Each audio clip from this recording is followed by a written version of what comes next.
Guys! Welcome back to K-Racing Muffler. So ngayong gabi nga, time check, mag-aalas 7 na ng gabi. And ngayon nga, meron kaming ginawa na quad tips axle back exhaust for Gilly Coolray. So ito nga si Sir, and alamin natin kung satisfied ba siya sa naging sound nito or kung may gusto pa siyang ipabago. But before that, kikilalanin muna natin si Sir and alamin natin kung paano niya ba nahanap tong shop ng K-Racing Muffler. Sir, ano po yung name ninyo? Renz. Pwede nyo po bang i-share sa amin kung paano nyo po nahanap tong shop ng K-Racing Muffler? Ano lang, nakalike yung friend ko sa Facebook. Tapos dumayo ako dito before. So nakapagpagawa na ako dito yes before. po. The second time ko na to actually. Anong car po yung pinagawa Wigo. ninyo before? Wigo po. Wigo naman. So ayun, trusted naman. So balik lang, trusted na.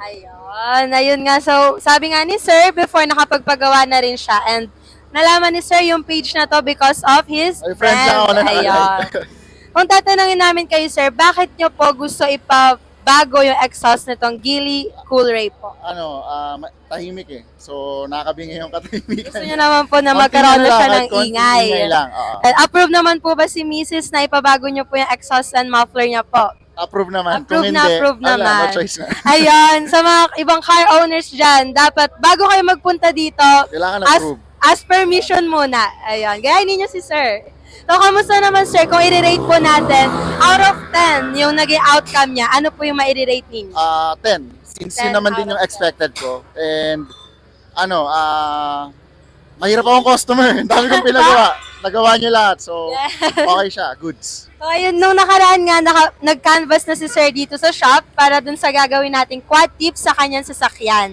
And nung una nga, medyo nahirapan pa nung chinek na mga technician namin yung gagawin natin dahil nga sa body kits ni Sir. And yung gusto talaga ni Sir na muffler tip na inailagay is yung black. And dapat nga hindi talaga dito si Sir sa K-Racing. Muntik na. Buti na lang wala silang black shirt.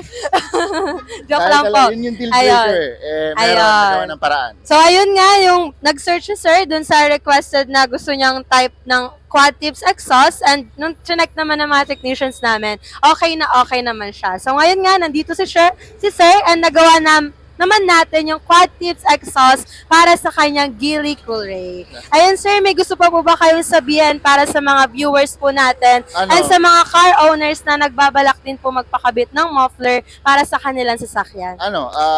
Try nila dito kasi okay naman yung gawa. Kung ano yung request, napoprovide naman. Tapos ayun nga, syempre bago nila gawin yan, paalam sila. Yes!